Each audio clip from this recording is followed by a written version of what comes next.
When people talk about Dishonored, they usually talk about assassins, supernatural powers, whale technology, and the moral choice between chaos and mercy. But underneath all of that, Dishonored is a political story. Not just in the simple sense of there is an empire or there is a coup, but in a deeper sense. It's a story about how power protects itself, how governments use crisis to expand control, how poverty becomes something to hide, to punish, or to erase. And how, in Dunwall, the machinery of the state becomes just as terrifying as the plague itself. So today, we're going to look at the politics of Dishonored. We will start before the Rat Plague, before the assassination of Empress Jessamine Kaldwin, before Corvo becomes the most wanted man in the Empire, because the collapse of Dunwall does not begin with one murder. It begins with a political system that was already run. Before the Red Plague, Dunwall is the capital of the Empire of the Isles. On the surface, it is powerful, modern and imperial. It is a city of invention, industry, wealth and military authority. Whale oil powers its machines. Sokolov's technology transforms urban life. Walls of light, arc pylons, improved weapons, security systems. All of it makes Dunwall feel like a city racing into the future. But that future is not shared equally. Dunwall's prosperity is built on extraction. Whale oil is not just a fuel source, it is the foundation of the Empire's industrial power. The city's technologies depend on violence against nature, violence against workers, and violence against the lower classes who live closest to the consequences. This is one of the first political ideas Dishonored gives us. Progress is not neutral. In Dunwall, technology does not liberate the population. It strengthens the state. It gives the city watch better weapons. It gives the ruling class more ways to divide, monitor, and punish the poor. The same inventions that light the homes of the rich also vaporize the poor at security checkpoints. So even before the plague, Dunwall is not a healthy society. It is an empire with sharp class divisions, a powerful aristocracy, a militarized police force, and a religious institution that helps define who belongs and who is dangerous. At the top sits Empress Jessamine Kaldwin. Jessamine is not portrayed as a tyrant. In fact, compared to the other people who replaced her, she seems compassionate, restrained, and generally concerned with her people. But that is part of what makes the politics of Dishonored interesting. The problem is not only bad rulers. The problem is a system where so much power is concentrated at the top that one death, one conspiracy, one crisis can send the entire empire into authoritarian collapse. Jessamine may be a better ruler than Burrows, but Dunwall is still an imperial monarchy. The poor do not control their own future. Parliament, aristocrats, military officers, religious leaders, and this industrial elite shapes the city far more than ordinary citizen ever could. So when the plague arrives, it does not create inequality, it reveals it. The Rat Plague is usually treated as the great disaster of Dishonored. But politically, the most important thing about the plague is that it's not just a natural catastrophe. It is introduced into Dunwall by Hiram Burrows, the royal spy master, as a grotesque solution to poverty. His plan is not to cure poverty, not to reform society, not to improve housing, wages, sanitation, or food distribution. His plan is extermination. This is where Dishonored becomes brutally political. Burrows looks at poverty not as failure of the government, but as a contamination. The poor are not citizens to protect. They are a problem to remove. That is why the plague matters so much. It is not only a disease, it is the physical form of elite contempt. The rats move through the city like a living consequence of policy. They begin in the poorest districts where the ruling class assumes their damage can be contained. But of course it cannot. Disease does not respect the class fantasy. The walls of wealth are not as strong as the rich believe.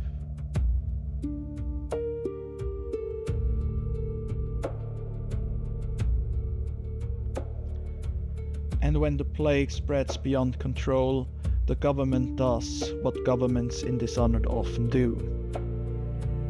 It covers up the crime. It militarizes the city. It blames the victims. It turns emergency into authority. This is the political transformation of Dunwall. The city moves from imperial inequality into an authoritarian regime.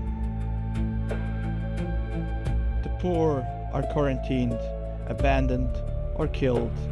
The infected become weepers, no longer treated as people, but as threats. Districts are sealed off. The city watch gains more freedom to use force. Supplies are rationed. Curfews are enforced. Movement through the city becomes controlled by security technology. The plague gives the state an excuse to do what it already wanted to do: separate the useful from the disposable. In other words, the rat plague is both biological and ideological. It infects bodies, but it also exposes the infection already present in Dunwall's politics. Empress Jessamine becomes politically dangerous because she wants to know the truth. She sends Corvo across the Empire to seek aid. She tasked Burrows with investigating the origin of the plague, and this is where her own government begins to turn against her. Jessamine's tragedy is that she rules over a system filled with people who do not share her values. She may be the Empress, but she depends on her ministers, spies, soldiers, aristocrats, religious authorities, and bureaucrats. These people are not just servants of the throne. They are power blocks with their own interests. Burrows understands this better than anyone. As royal spy master, he represents the hidden side of the state: surveillance, secrets, blackmail, assassination, and information control. He is not the public face of power. He is the machinery behind it. And when Jessamine gets too close to exposing the truth, Burrows chooses regime change. This is not just a murder. It is a coup. Dowd and the Whalers kill the Empress. Emily is kidnapped. Corvo is framed. The public story is manufactured immediately. The foreign-born bodyguard murdered the Empress and abducted her daughter. That accusation matters politically. Corvo is not only blamed because he is present, he is blamed because he is useful. He's an outsider from Serkonos, close to the Empress, personally powerful and socially vulnerable. Making him the villain gives the new regime a clean narrative. The Empire does not have to confront corruption at the top. It can blame a foreign assassin. And with Jessamine dead and Emily missing, Burrows can step into power as Lord Regent. The secret state becomes the state. Hiram Burrows is one of the most politically revealing characters in Dishonored. He does not see himself as a madman, he sees himself as a realist. That is what makes him dangerous. Burrows believes that cruelty is justified if it produces order. He believes that the poor are a threat to the city's health. He believes secrecy is necessary because the public cannot handle the truth. He believes centralized power is not a corruption of government, but the only way of government that can function during crisis. This is the classic logic of authoritarianism. First, create or exploit an emergency. Second, claim that the normal law is too weak to handle it. Third, expand executive power. Fourth, define dissent of treason. Under the Lord Regent, Dunwall becomes a police state. The City Watch patrols the streets with increased brutality. Walls of lights divide neighborhoods. Tall boys tower over civilians like walking monuments to state violence. Public announcements turn propaganda into background noise. The city is constantly told that obedience equals survival, and this is where Dishonored becomes especially sharp. Burrows' regime does not actually solve the plague, it manages perception. It protects the powerful, it hides failure behind discipline. The rich continue their masquerades, Lady Boyle still throws up parties, aristocrats still maneuver for advantage, the Abbey still haunts heresy, the military still enforces hierarchy, the industrial machines still run where it can. The poor suffer first, longest and hardest.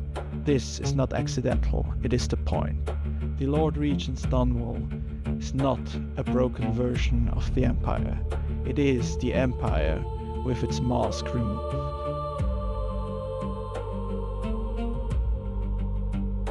No analysis of politics in Dishonored is complete without the Abbey of the Everyman. The Abbey is not just a religious institution, it is an ideological police force. Its central enemy is the outsider, magic, witchcraft, and anything outside approved reality. But politically, the Abbey does something broader. It defines moral order for the Empire. The overseers do not simply ask people to believe. They inspect, punish, brand, imprison, and execute.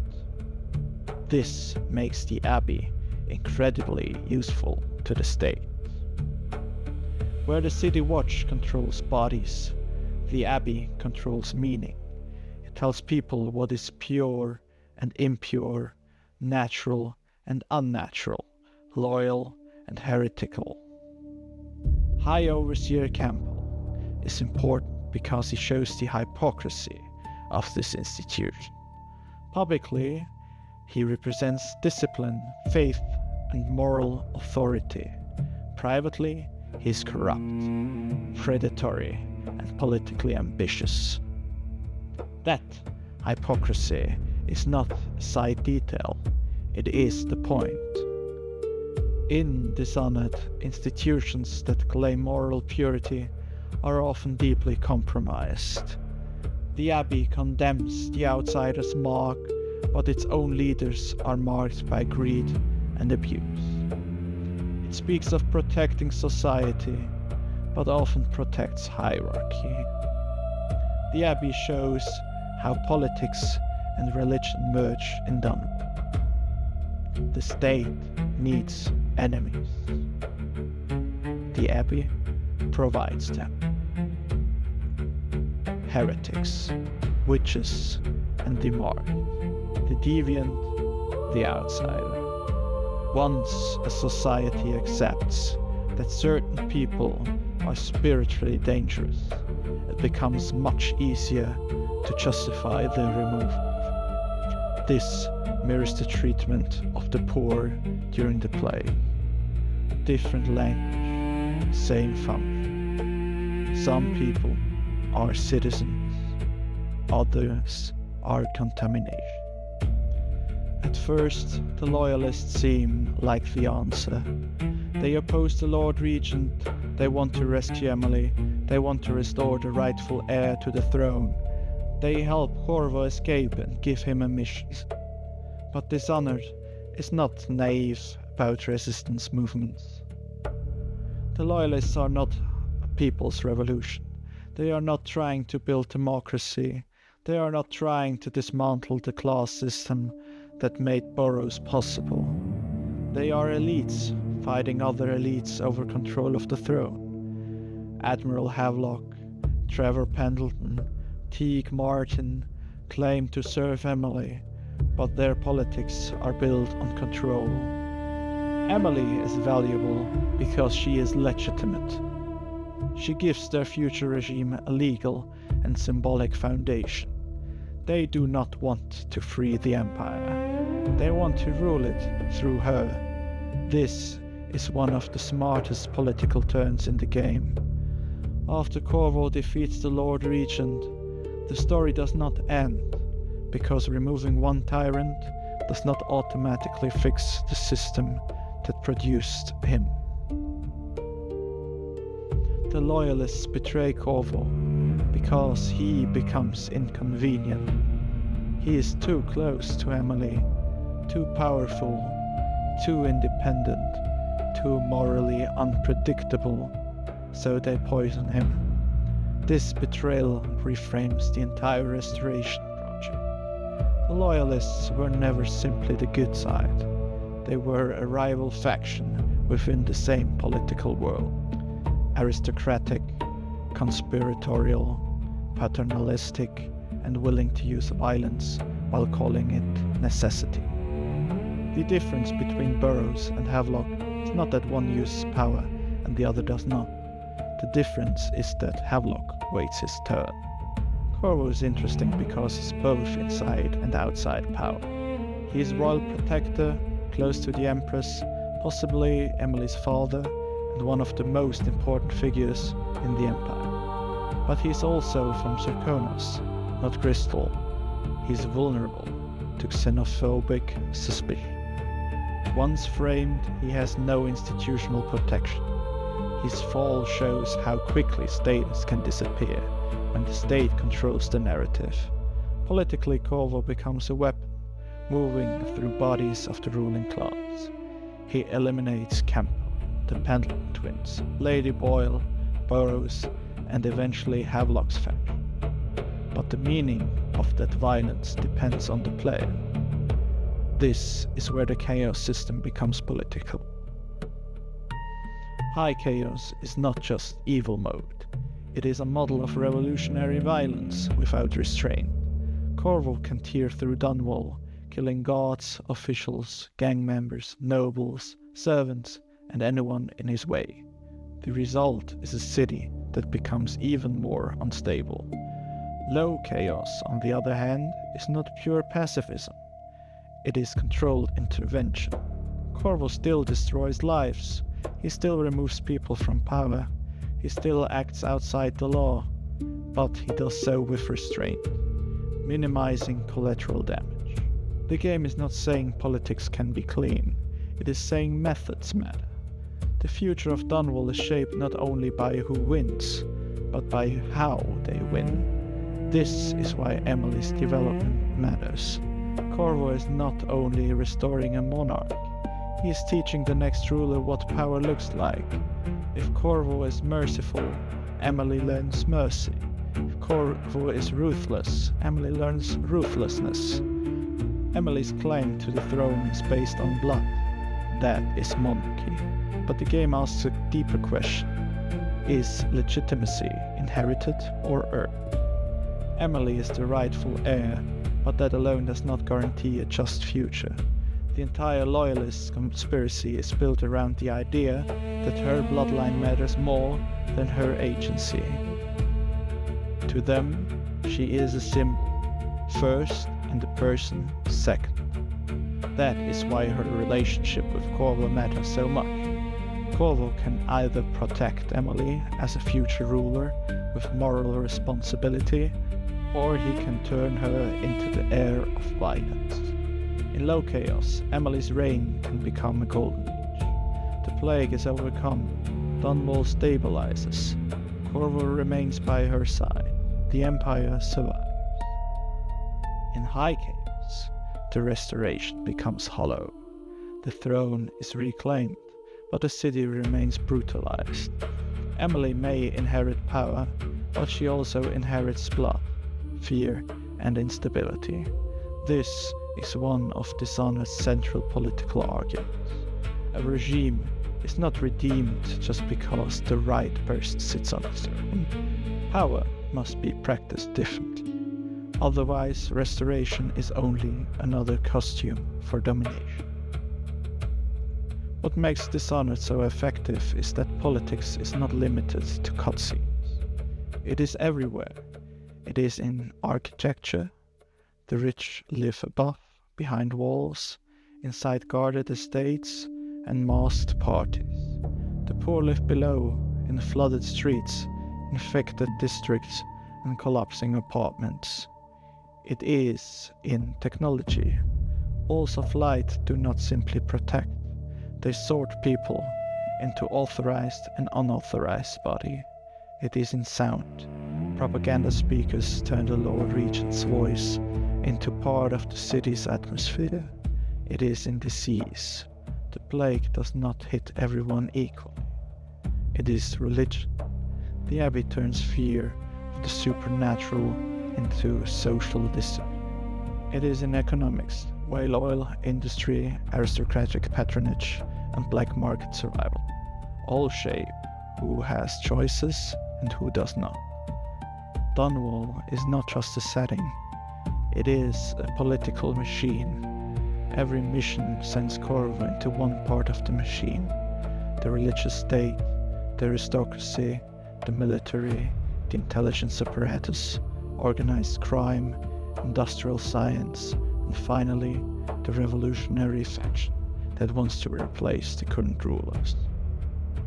By the end, the player has dissected the Empire's piece by piece, and the conclusion is not comforting.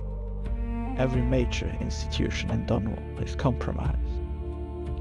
The monarchy is fragile, the aristocracy is decadent, the police are brutal, the church is hypocritical, the intelligence service is treasonous, the resistance is opportunistic. The city survives only if individuals inside these systems choose to restrain over ambition. That is a fragile kind of hope, but it is hope. After Burrows falls and Emily returns, the political question becomes, can Dunwall actually change? In the best outcome, yes, partially. The plague is overcome, Emily becomes known as a wise ruler, Corvo remains close to the throne, the Empire enters a better period, but even then, Dishonored does not suggest that all structural problems disappear. The monarchy remains, the Empire remains, class divisions remain, the Abbey remains, the outsider remains.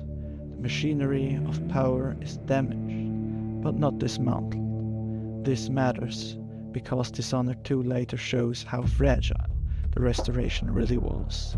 Years later, Emily can be overthrown by another coup. Another claimant can be weaponized bloodline legitimacy. Another conspiracy can seize the state. Another elite faction can rewrite reality around its own ambition. That continuation proves that the first game was never only about Burrows. Burrows was a symptom. The deeper disease was the political structure that made his rise possible. The Empire depends too much on individual virtue.